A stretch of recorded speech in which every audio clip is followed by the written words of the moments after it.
A witness followed the suspect's vehicle until police got there. They tried stopping the car, but the driver took off on Highway 2 just west of town. Police say she tried running officers off the road, then made a U-turn and smashed into a marked patrol car. That disabled the suspect's car. Officers were then able to arrest Rainey Howard for reckless endangerment, driving under suspension, and multiple warrants. Isaiah Spirit was busted for giving false information to police and drug-related charges. Both could also be facing theft charges. No one was hurt in that crash. New this morning, police are looking for a man considered armed and dangerous after a stabbing in Manhunt that prompted the lockdown of the hospital there. Police are trying to find 39-year-old Jerome Cephas for attempted murder. There's no word on the details of the incident or the condition of the victim. Police say the suspect also has outstanding warrants not related to this incident, including reckless endangerment, aggravated assault, and terrorizing. Trinity Hospital in Minot was under lockdown until 6 last night. People are allowed to leave the hospital, but they could not enter. The hospital follows lockdown protocols if they are treating the victim of a violent crime and a suspect is not immediately taken into custody.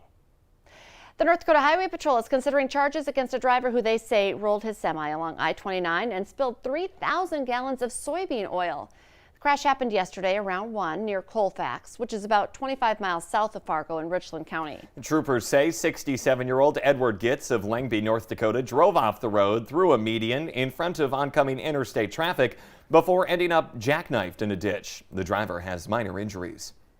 Minnesota State Troopers say alcohol was involved in a motorcycle crash in the Northern Valley.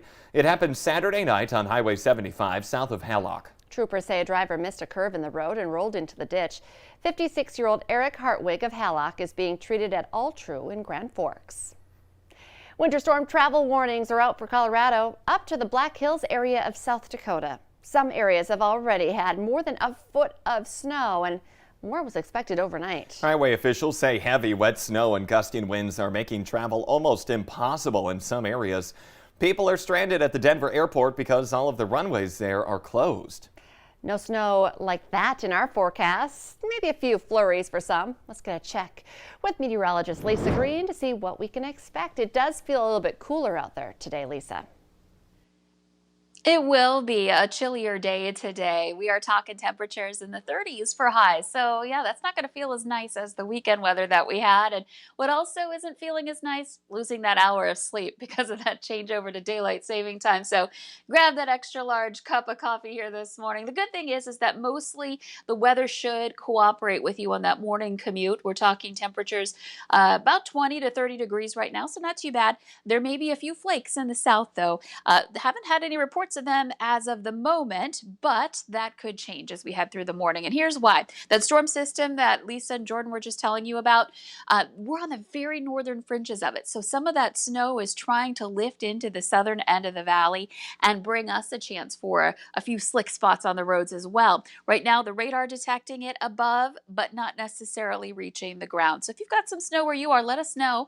But right now, it looks like we're just seeing some snow aloft. And in those areas where you're seeing it right now, that's where we're most likely to get any accumulation as we advance through the day today. Could see maybe about a half inch or so of accumulation in some of these spots. Our wind speeds are a little brisk, closer to this system too. We've got some gusts into the 20s, so that'll be a factor here this morning and through the day. Wind out of the east or southeast right now. And check this out, a pretty sunrise. It's a little later than it was on Friday because of that time shift. We're looking at a pretty start here, though, with a mix of some clouds and some areas of clear skies. Overall, though, if you're in the Southern Valley, expect to have more cloud cover today due to the influence of that system. And then the farther north and east you are, the more sunshine you'll get. You can see those temperatures in the 20s to about 30 degrees. Fargo's currently at 30. And heading it through the morning hours, expect temperatures out at the bus stop not really changing much. We'll be in the 30-degree range here again in Fargo this morning. But as we head into the afternoon, you can see we're staying in the 30s for your highs. So a cooler one here today with that sunrise happening now at 7:39. So a darker wait out at the bus stop this morning. We are looking at your 7-day planner showing those temperatures just creeping up little by little through the week, and we'll end up with some 50s again by Friday. Saturday looks like the best day of the week, near 60 degrees with rain shower chances returning Sunday night. Until then, things are going to be a little cool the next couple of days. All right, yeah, that leprechaun's dancing to stay warm out there. Lisa, thank you this morning.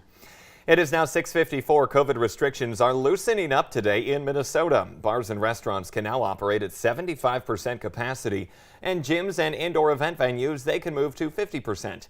But many business owners are still frustrated, wondering why that curfew is 11 p.m.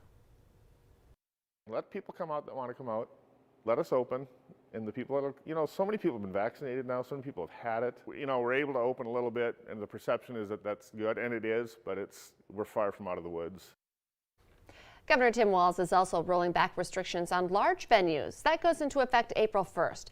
That means the Minnesota Twins will be able to host up to 10,000 fans for their home opener next month at Target Field. Minnesota House Republicans are hoping to jumpstart what they call an unproductive legislative session. Top House GOP leaders are holding a news conference later today to outline plans for action over the coming weeks. They want funding for mutual aid for anticipated law enforcement response for the Chauvin trial and other major public safety events.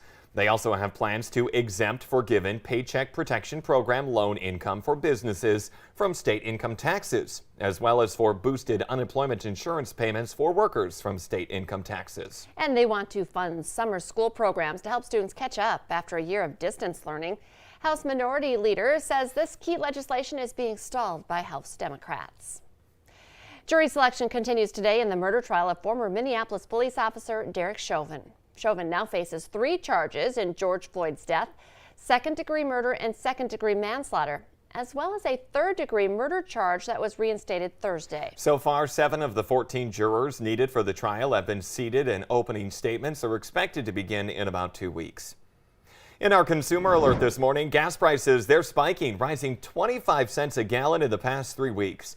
The national average price for regular gas now sits around $2.89 a gallon. The Lundberg survey says the jump is due to higher crude oil prices, refineries that shut down or reduced operations following extreme cold and power outages last month, and surging prices on credits for renewable fuel. The price at the pump has climbed 72 cents since November of last year. Road trains could be on North Dakota roads in the not too distant future. Governor Doug Burgum is requesting permission from Congress to allow trucks to pull more than one trailer on North Dakota interstates. The issue has been contentious because truck drivers are concerned about receiving the proper training and fair compensation to handle those extended loads.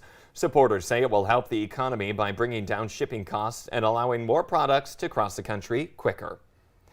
Most of North Dakota is now under a severe drought. That's according to the latest U.S. Drought Monitor map. The darker orange on the map indicates severe drought, and the lighter orange is moderate drought. Moderate drought conditions also extend into northwestern Minnesota, down through much of the Red River Valley. The yellow that covers most of Minnesota indicates abnormally dry conditions. We've been warmer and drier than average since last October, and the National Weather Service expects conditions to worsen through spring and summer. This would increase the threat of wildfires. After 32 years of service, Sergeant Terry Stife is retiring from the West Fargo Police Department. I'll be 10, Sergeant 10.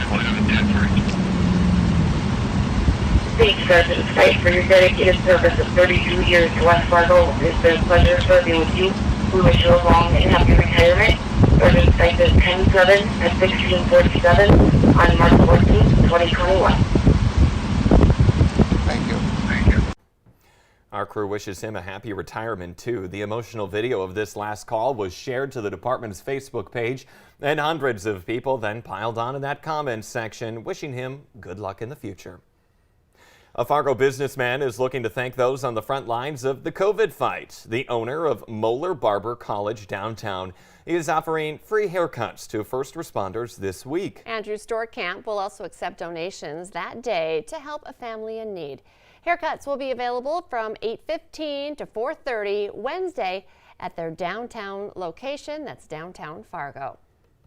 Let's get our answer now to our question of the morning on Facebook. Here's today's question. 97% of people say they don't wash this properly or often enough. We had a lot of good guesses this morning. I remember coffee maker was one of them that I was like, yes. Yep, guilty. Don't think I do that enough. Sheets was another one. But the answer this morning, their pillow, to which I said, I didn't know you could wash your pillow.